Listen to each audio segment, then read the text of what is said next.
everyone, and thank you for being here. We are honored to have Governor Murphy back at William Paterson University to talk about higher education and its critical role in our state's future. I'd also like to welcome the Secretary of Higher Education, Smith Ellison, along with various university presidents and other elected officials.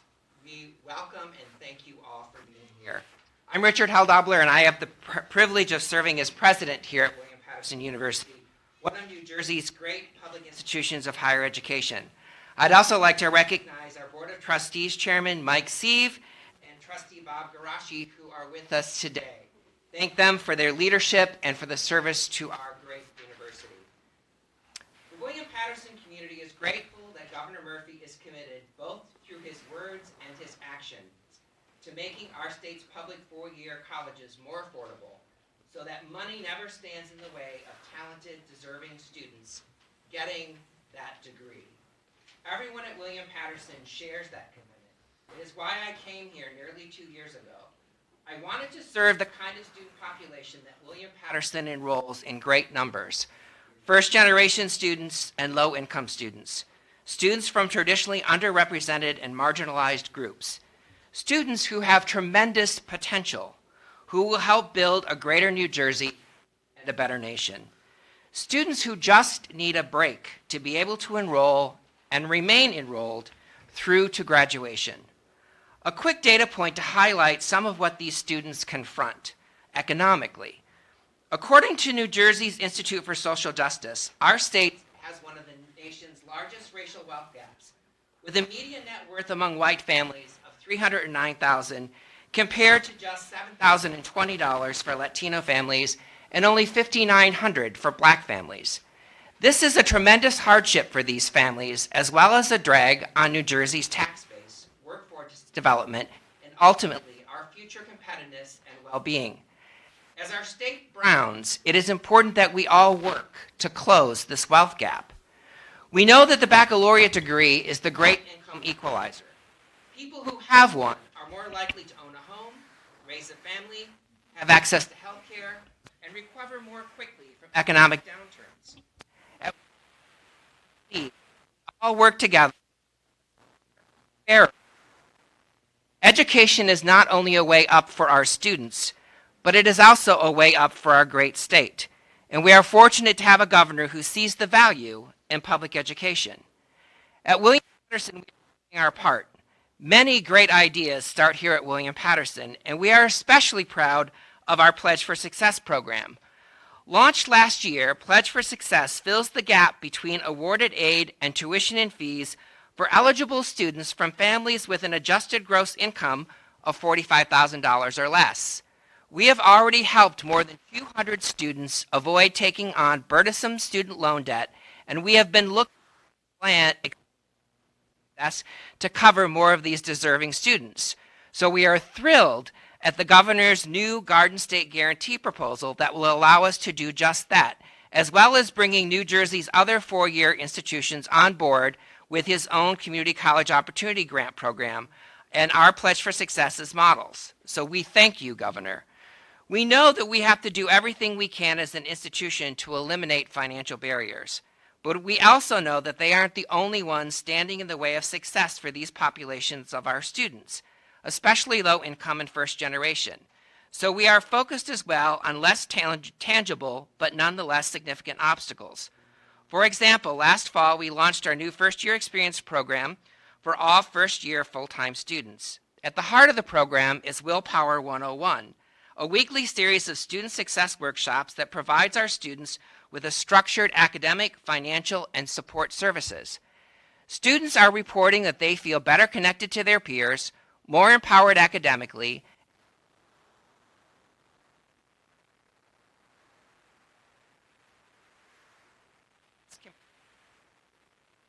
on average, more students have completed 12 credit hours. The average GPA showed a small but promising improvement.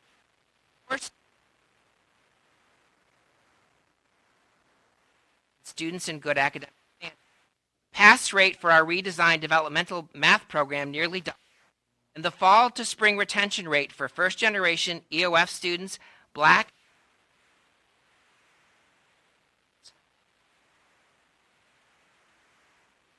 stronger.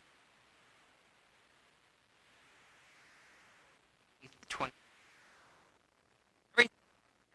Everything Murphy is doing for William Paterson, all of higher education in New Jersey, and we.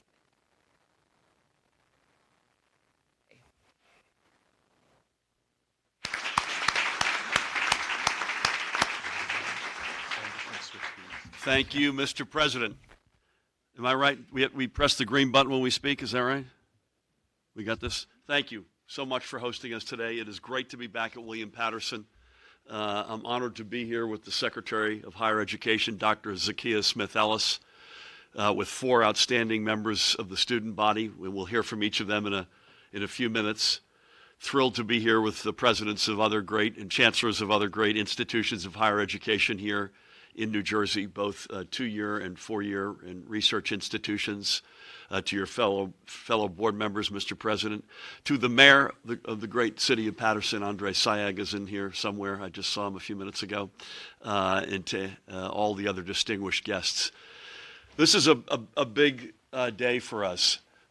We come at this with and I say we, and Zakia will put more meat on the bones here. But we come at this moment, we come to this event with a mindset that accessibility and affordability of a higher education degree, whether it be an associate's, bachelor's, master's, or terminal, or any combination of that, is something that we can't put enough energy into. In particular, for folks who otherwise would not be able to either afford it, period, full stop, or who would have to stretch out their higher education over a long period of time to balance affordability and jobs on the one hand, and their pursuit and attainment of a degree on the other. We determined, frankly, well before we were even in office, but we, under the Secretary's leadership, we began this journey with the Community College Opportunity Grant Program, and that has been a resounding success. And essentially, over the first couple of years, and we're maintaining that in the budget as we expressed yesterday and presented yesterday, basically based on financial need, we want to begin a journey of making community college more accessible, maybe someday ultimately accessible for everybody, but beginning with those with a financial need. We started with a $45,000 adjusted gross income cap. And again, like all other good hygiene programs like this, it's last dollar. You have to be in school. You have to do well in school. You have to have exhausted all of your Pell Grant and other options. We then last year raised that eligibility to $65,000 adjusted gross income for your family. We're going to keep it at that this year, but it occurred to the Secretary and yours truly and our teams, hey, wait a minute. This is an extraordinary program. It's incredibly successful. Why not apply it to 4-year institutions of the state's colleges? Amen. So you've still got the very successful Community College Opportunity Grant Program. I'm happy to say alive and well and continuing and will continue based on the budget we presented yesterday. But you also heard us, and we're here to talk about the Garden State Guarantee, which is a very similar program. The money comes in a different way, but it is a very similar program directed at new students beginning in September, or the semester beginning in the fall of 2021, either freshmen, and so it would cover your freshman and sophomore year, based on need, again using the same $65,000 adjusted gross income for your family.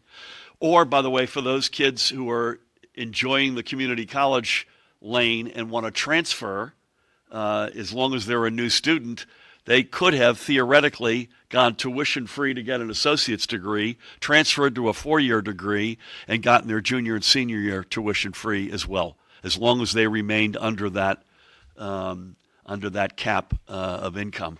Yeah, it's a big deal. And there's no other state in America that offers these programs. So this is full-on Jersey. It's not a coincidence. We could have gone to any number of the institutions that are represented here today. They're all extraordinary, but the Pledge for Success program really caught our eye, Mr. President, and that's a particular reason why we wanted to sort of talk more about this today here at William Paterson. This is a great university. And it joins, depending on how you count the Rutgers campuses, it's one of either 11 or 13 of the great state colleges and universities, in addition to the 19 county colleges. We have, I'll put our lineup up against any other state in America. And better yet, I'll put our lineup of students up against any other state in America. After all, our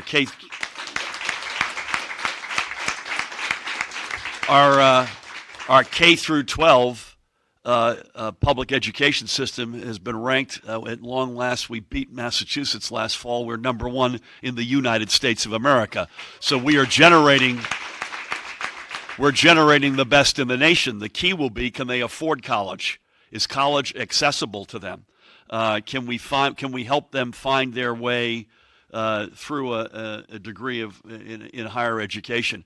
This is not the only thing we're doing. We're laying in more money for the EOF program, Educational Opportunity Fund, which was the brainchild of one of my predecessors and one of my heroes, Governor Tom Kean, who came up with that notion, along with some other folks when he was in the Assembly many years ago, 51 years ago, in fact.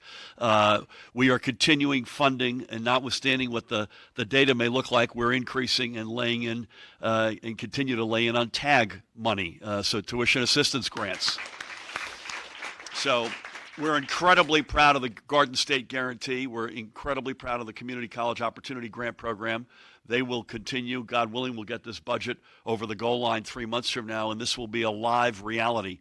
I want to turn it over to Zakia, but just to say one thing, you may ask, why is it for new students in the fall semester of 2021? And the answer is, this is a big program. You can't snap your finger or turn a light switch and expect this thing to get up and running. It's going to take us a while.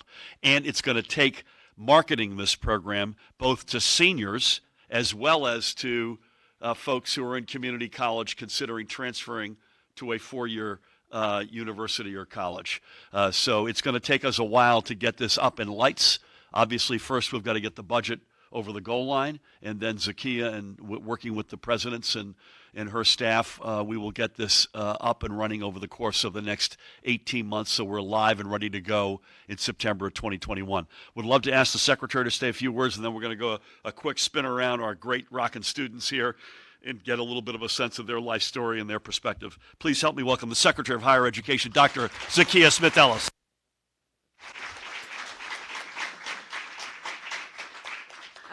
I didn't mean to give you a Nancy Pelosi. I took it in a good way. Yes, thank you, Governor. It is just fantastic to be here at William Paterson today.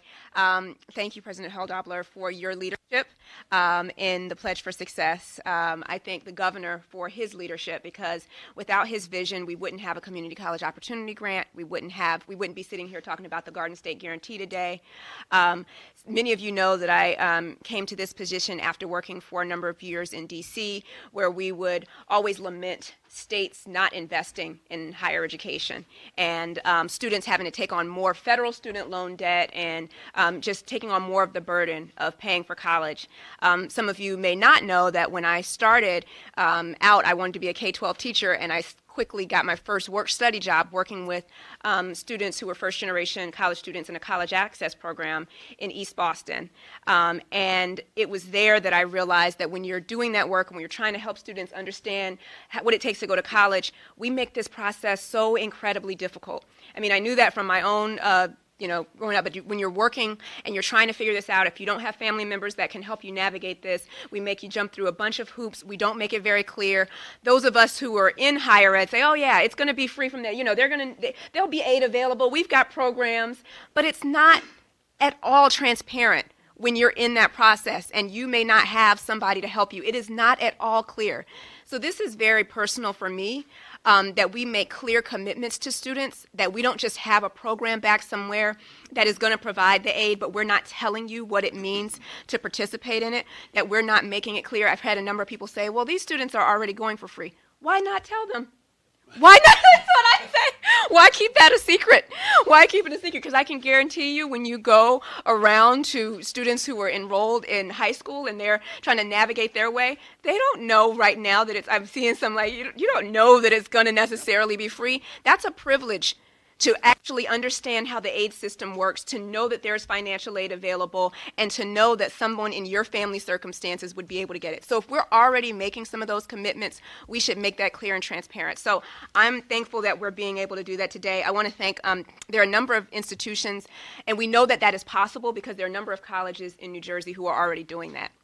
I see Sue Henderson here from Jersey City University, and they've got a similar program up there. We have our colleagues at Rutgers, and two of the campuses at Rutgers have a similar program. I know New Brunswick isn't far away. They have very generous financial aid, and many of our colleges already have kind of similar things. So we know that with a little bit of help, we can do this and have a statewide message that we would be the first in the nation to have a statewide message about college affordability that tells any student that they can go for the first 2 years at least, and maybe more, tuition free. And that's amazing. And so I'm going to clap for myself because that's amazing. You know, as the former vice president said, that's a BFD. That's a BFD. So I will say there are a couple of other just nuances to this that I want to mention. So we love the broad message, particularly to those neediest students, that your first 2 years at least could be tuition free if you make under that $65,000, which you've heard. But also we know that sometimes if you're just above that, you kind of fall off a cliff and it feels like, whoa, there's no aid. So what we're saying is, as a part of this, the institutions would build some kind of sliding scale so that that student whose family makes $66,000 isn't just bearing the full brunt on their own with no additional help. So that's another piece that we want there to be some longevity to this so that students don't fall off a cliff. And the last thing is, you know, we do have to live within the means that we have, and we've got a state budget that has a lot of other components to it. But no matter your income, one thing that the Garden State Guarantee would say is when you start, whatever that tuition is, if you are from a, you know, relatively higher income family, but you're still, you know, saving, you still, you know, maybe tuition was $13,500 and you figured out, okay, we're going to make this work.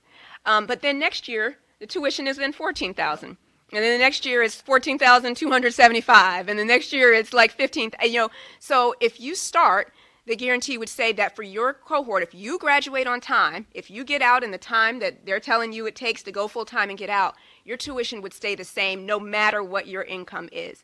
And that's a BFD too. So that's what we're talking about today. Like the governor said, we've got a number of other wraparound supports, and we can answer questions about how exactly it will work. We're investing in higher education to allow institutions to be able to put that kind of commitment on the table. But we're really excited about the work that we've been doing with the colleges already. This is something that we've been talking about. We've been talking about how to make the investment. We know that Jobs New Jersey, which we just rolled out a couple of weeks ago, I can't remember, about a month ago or so, really relies on a highly educated workforce, diverse, talented workforce. I see, you know, the future right here in front of us, so I'm looking forward to having the conversation with you all today about this. Well done. Zakia, before we ask for a brief word from our 4 Rockin' students, I want to give a shout out. The University of Maine gets an assist for the program that we've unrolled today, because I was so sick of the billboard that they put up every year by the Turnpike where they said our out-of-state tuition is lower than your in-state tuition.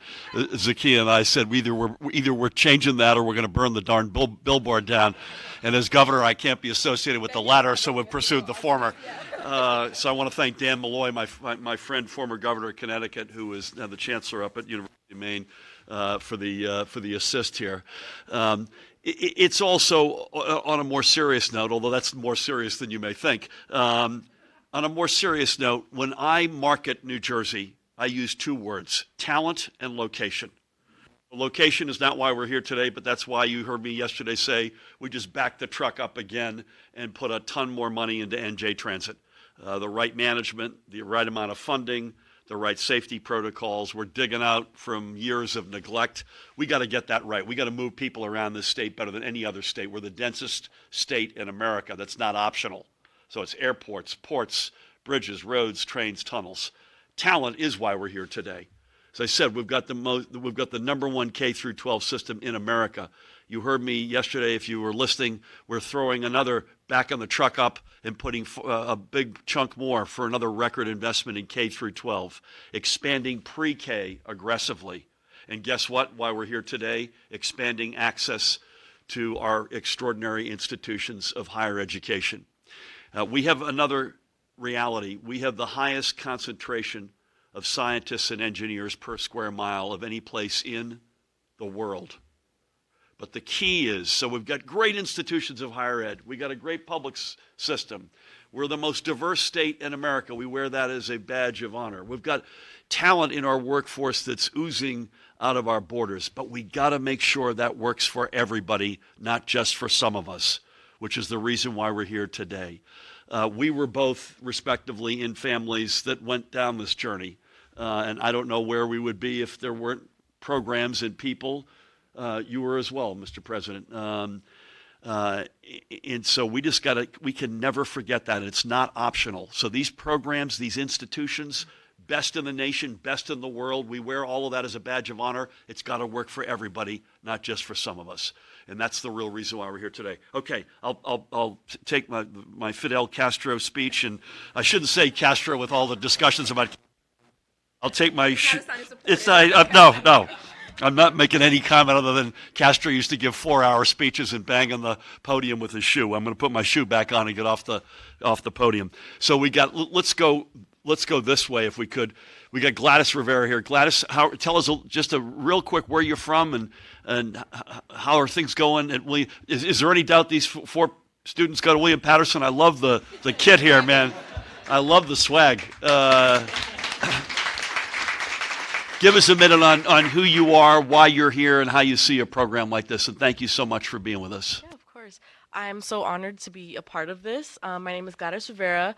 I'm a first-year junior here at William Paterson.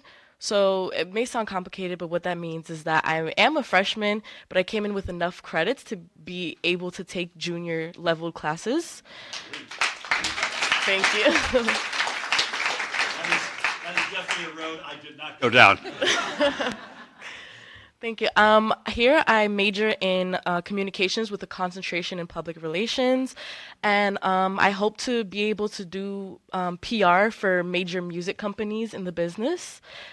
I came to college because my mother thinks very highly of college. She did 1 or 2 years, but then she had to drop out because she had me, and then following had my brother. So I've always wanted to just make her proud and sort of finish this for her, and to be able to have such financial support from everyone has really helped me, because my family has had some financial issues and stuff. And at one point I thought I can't go to college, I can't do this because I don't have enough money.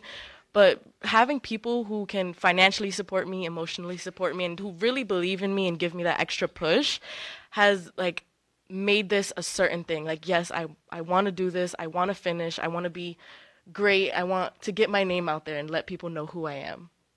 Wow.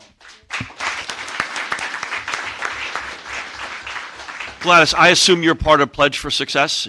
Okay. Where are you from? Newark, New Jersey. Newark, New Jersey. Bless you. And most importantly, who's your favorite musical artist? Oh, that's a hard one. I like artists from all around the world. There are a couple Korean groups that I'm into. I'm pretty sure everyone knows BTS. Yeah, BTS, NCT. I should have told you that in the prep call this morning. Yep. I also like artists. I don't know if anyone knows Harry Styles from One Direction, Adele, Sam Smith. That's sort of where I'm in. I love that. Yeah. All right, one more time. Let's hear it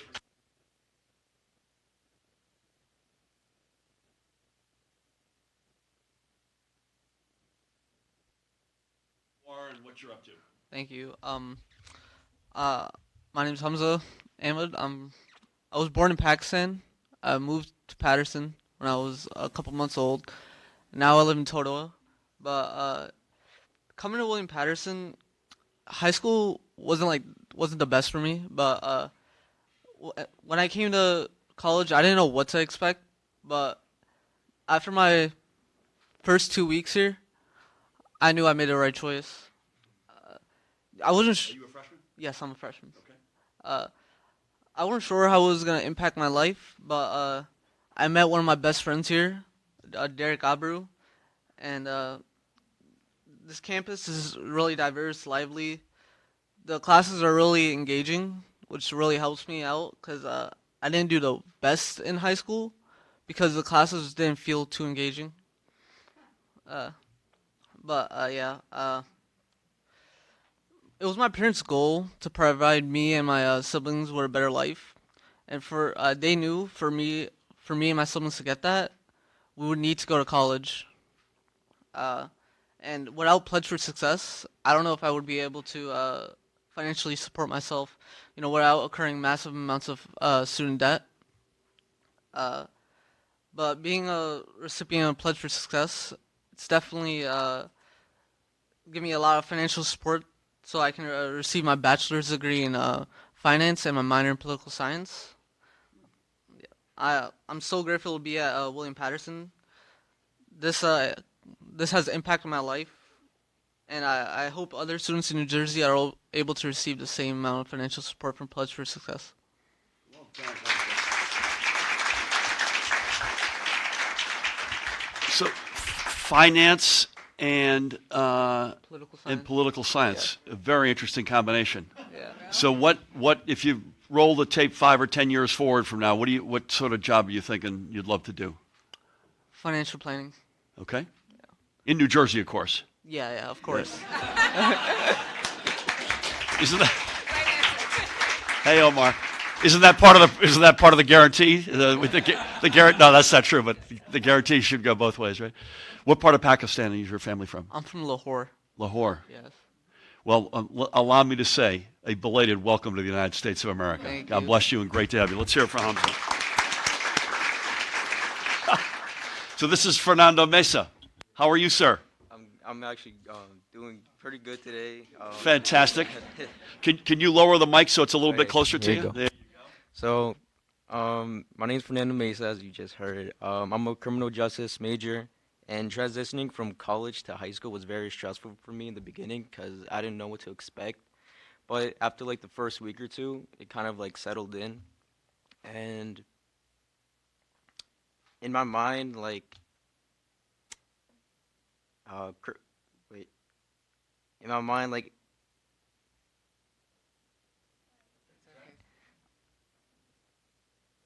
Well, currently I'm taking classes as a criminal justice major because in the future I want to become a law enforcement. But I'm planning on minoring in media production because I love being behind the camera. As you can see, I'm not good in front of cameras. So a college education for me has always been a goal of mine. Mostly because my parents, they never had the opportunity to finish college.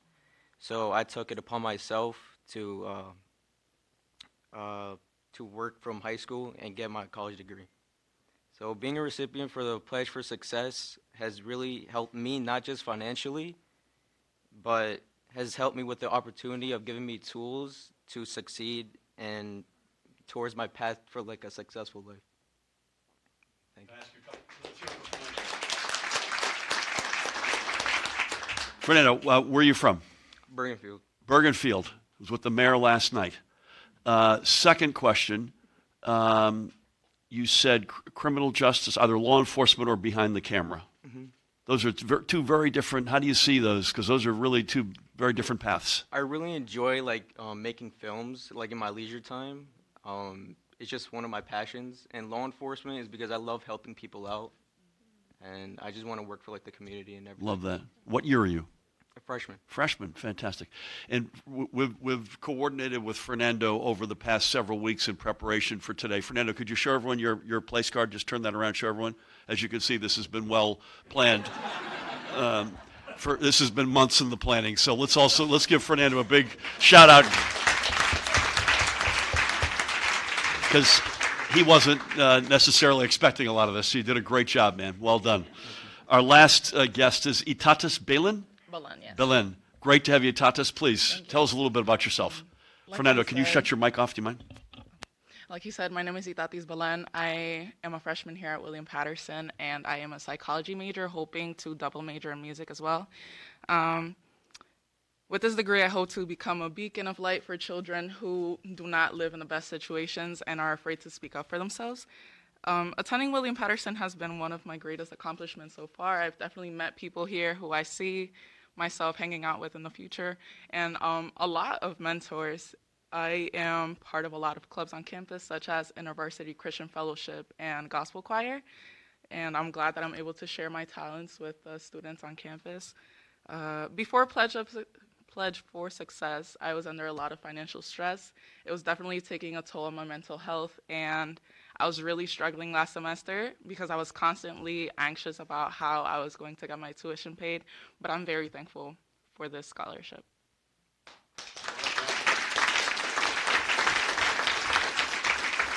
I missed Itatis. What year are you? Freshman. Freshman. And where are you from? Bayonne. Bayonne is in the house. Psychology and music. A little bit of a similar question that I asked Fernando. Those are two very different. Where do you see yourself 5 or 10 years from now? In either one of those fields or perhaps a different one? I see myself in both. So hopefully choir directing as like a side hustle. And yeah, being a child psychologist as an actual job. That is awesome. So child psychologist and maybe a gospel choir? Yeah. As a side hustle. I love Yes. that. Let's hear it for you, Itatis.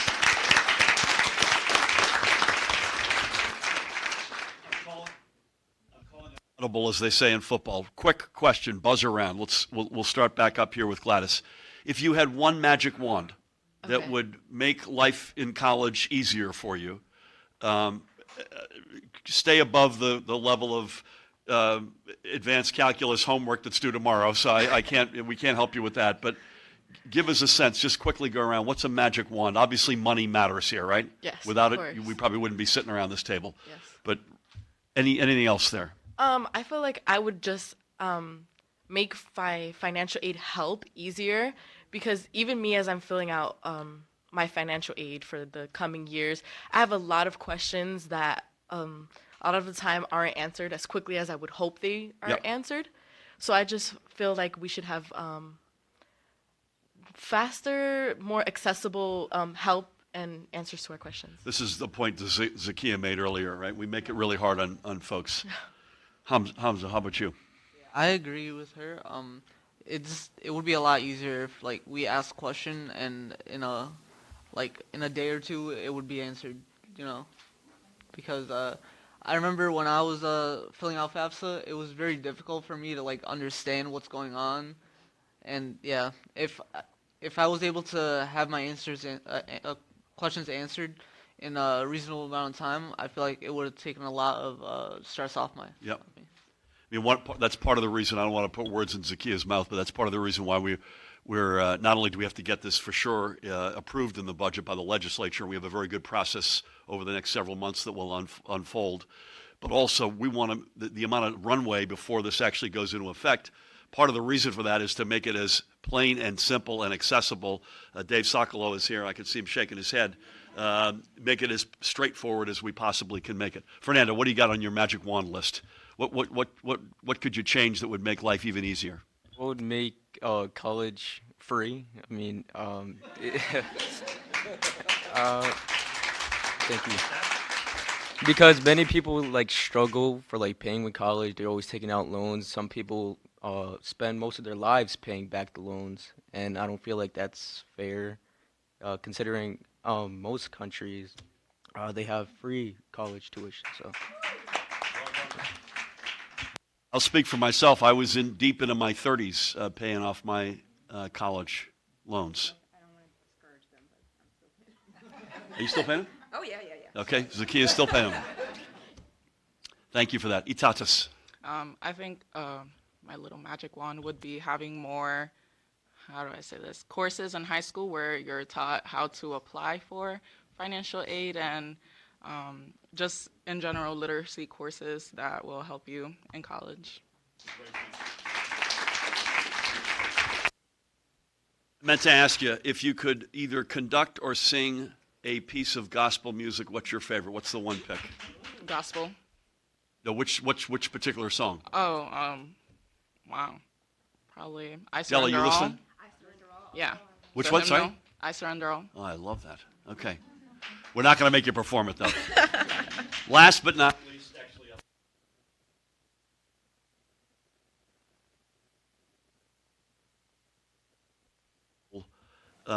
system easier.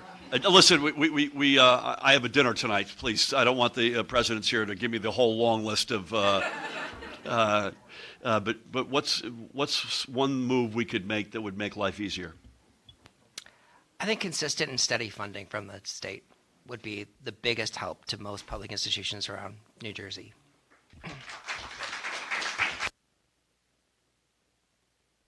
Terry?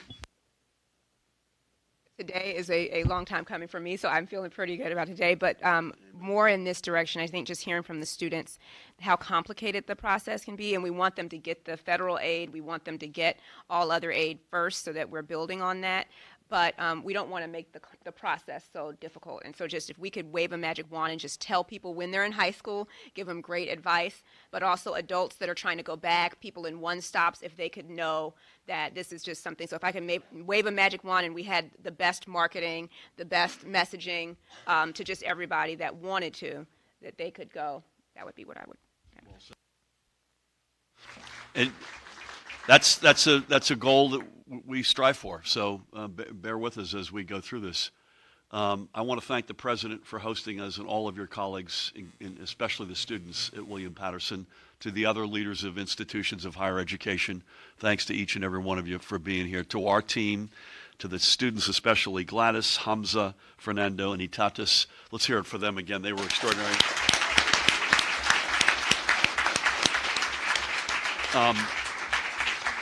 We'll take a couple of questions from the press, but before I do, I want to just talk about something completely unrelated, and that is coronavirus.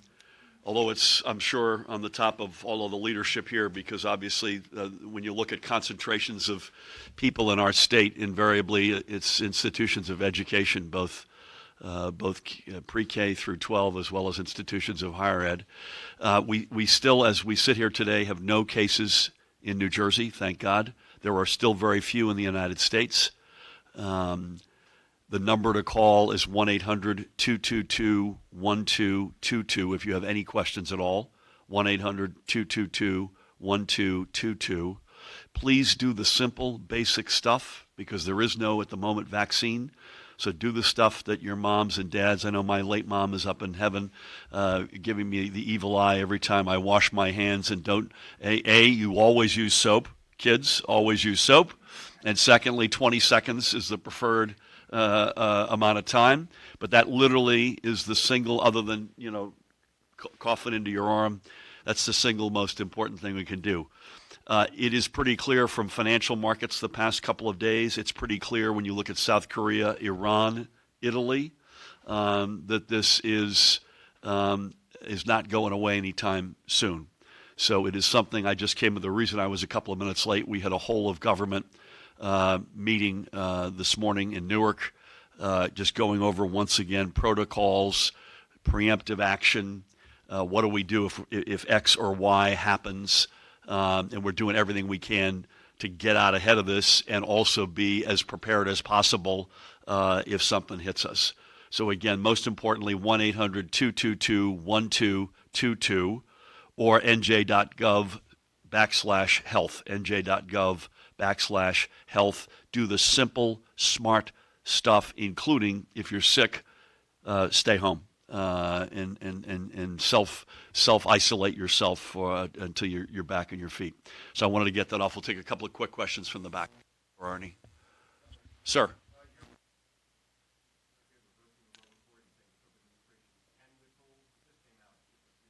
Can withhold what? Sorry, I didn't see it.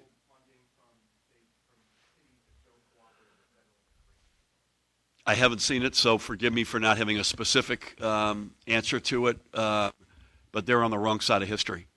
The facts are on our side, and I say that emphatically. It is clear based on any amount of facts that when you have a community or a state where folks have the confidence, regardless of their status, to come out of the shadows into the sunlight, engage with their neighbors, fellow students, faith leaders, elected officials, most importantly with law enforcement. When that happens, you have a safer community and a safer state. So we pursue, the Attorney General and I and all of us in government pursue the Immigrant Trust Directive, not just because we're nice people and we have empathy and sympathy. I hope we are all of that. It's also done as a cold-blooded action to keep our state. My number one responsibility is the safety and security of the 9 million people who call this state their home. And it's cold-blooded action based on fact that that's how you have a safer community and a safer state. Forgive me for not having a specific answer because I haven't seen it. Thank you. Please. I can't even see you. Are you in the press, whoever you are? Hi. Hi.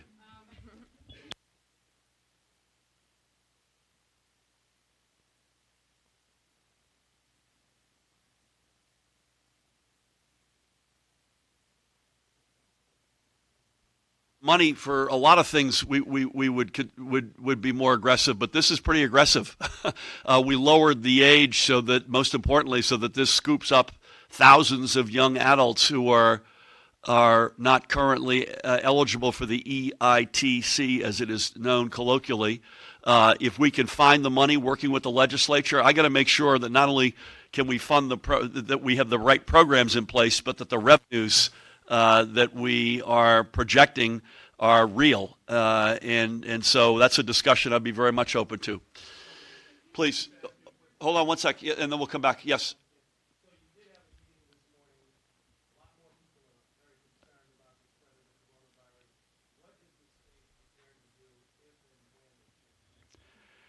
So without getting into the gory details in terms of all the levels, it depends on whether or not someone is symptomatic or asymptomatic. If they're symptomatic, they would be, and depending on where they are, they would go immediately into a healthcare facility, most likely. University Hospital has been the first port of call.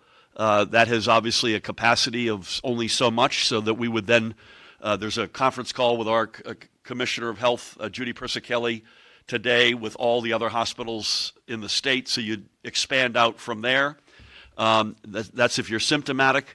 If you're asymptomatic, it depends whether or not you're from New Jersey, in which case you would probably self-quarantine.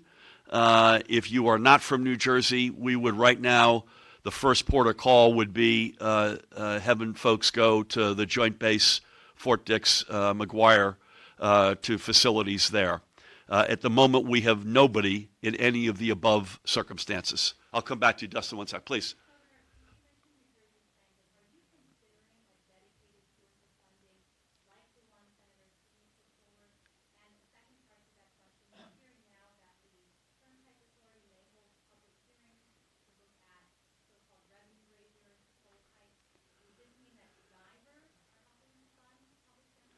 So on the first, I have my glasses on because I've determined my eyesight is failing. I'm not sure it's related to this job, but it is.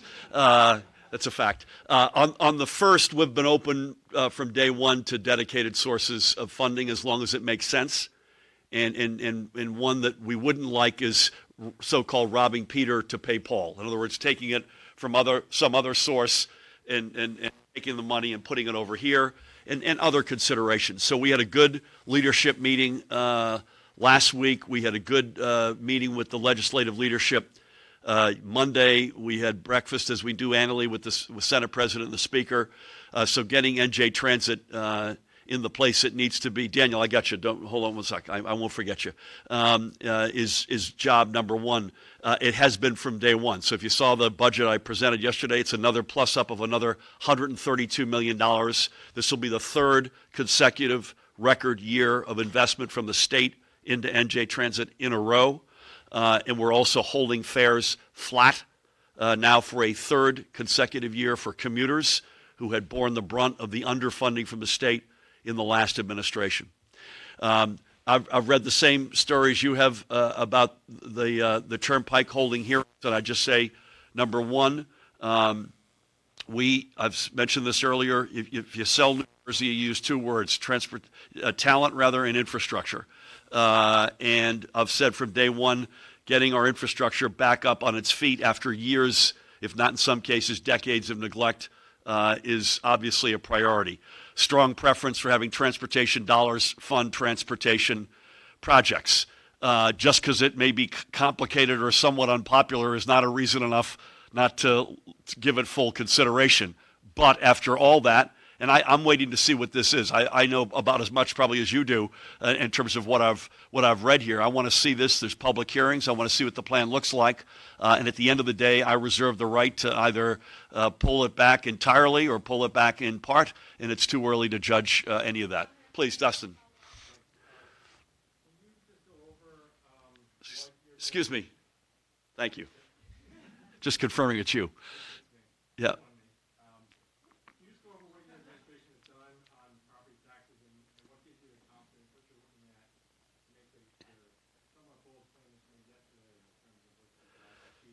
Yeah, I appreciate the opportunity to say that. I apologize for everybody who came here to talk about higher education issues. Forgive me, and you're welcome to get up and leave. I just can't, unfortunately.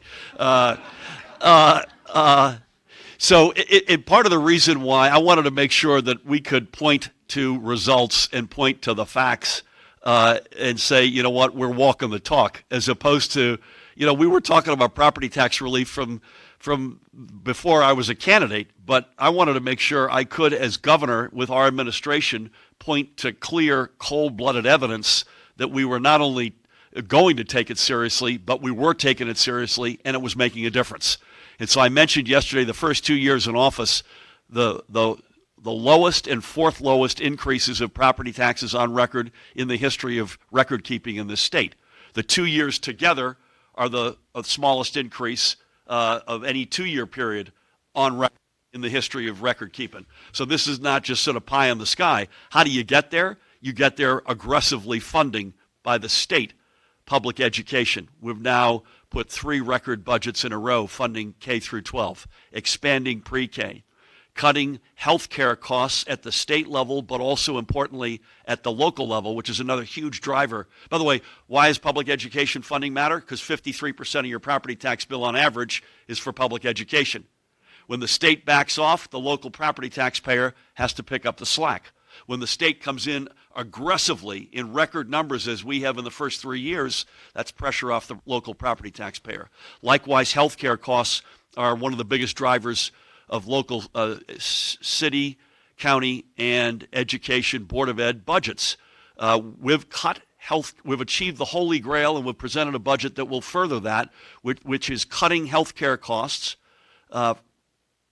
without making the employees either pay more for their health care or take a lesser quality level of health care. That's real. That's not proposed. That we've put another $174 million into this budget, hundreds of millions of last year, 1,000 shared services agreements in action in the state, which is the ultimate home rule state. Setting up a grants office, which, by the way, I think will have a big help complementing Zakia's work as well here, but to help aggressively get local and county officials better access to federal and charitable dollars that right now we're not properly getting a hold of. So the facts, I'm not making some speculation. The facts speak for themselves. Daniel, I'm worried your right arm is going to fall off, so I got to call on you.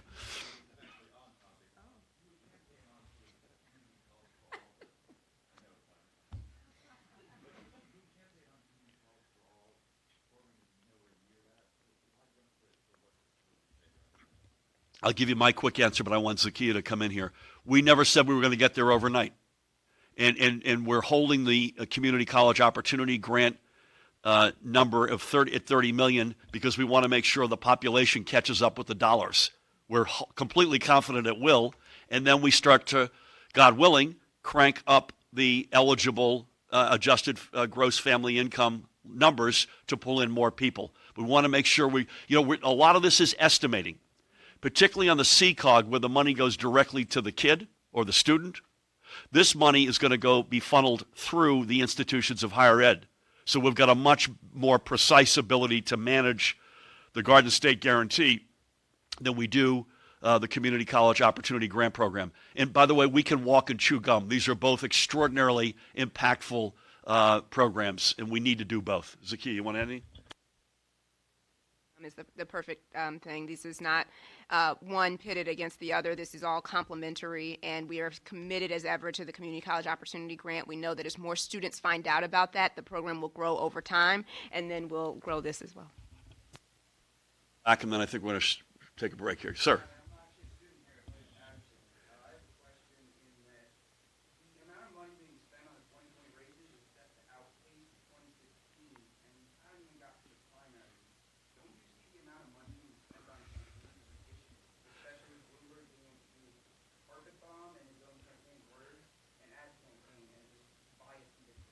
This certainly is off topic, and it is above my pay grade.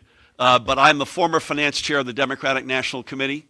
It raised a lot of the money that got Barack Obama elected president. And I will say this from way back then and well before, I believe limits on what one can do, particularly running for president. There, Brett, you got the last question.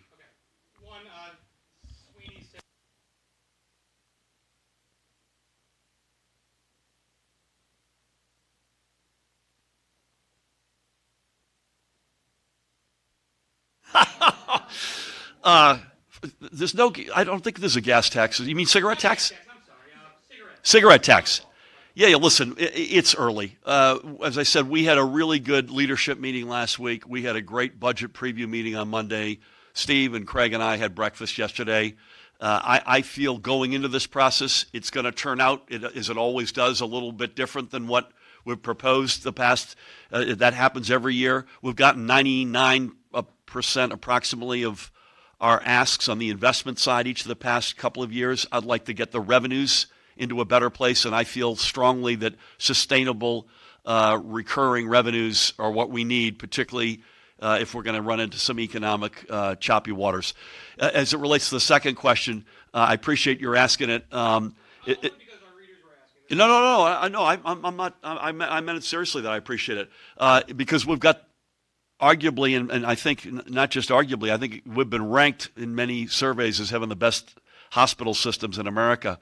Don't hold this against me. I used to live in New York City, and my late brother sadly died of a heart attack at a young age. So I started seeing a cardiologist. I think the good news is I've got no issue there. I hope it stays that way in New York City when I live there. And this is a guy who's, and I'm using network with a small n, his associates and other folks in his orbit are the ones that naturally, because he functions as my GP, who I've been going to for now going on 3 decades. And that's the simple reason. It isn't any assessment of the quality of the health care in New Jersey. We're as good as there is anywhere in the world, literally. But I appreciate your asking it. Mr. President, Madam Secretary, to the extraordinary students, to the other leaders, to the elected officials, the William Paterson team, the extraordinary students who are out there with us, thanks to each and every one of you for hosting us today.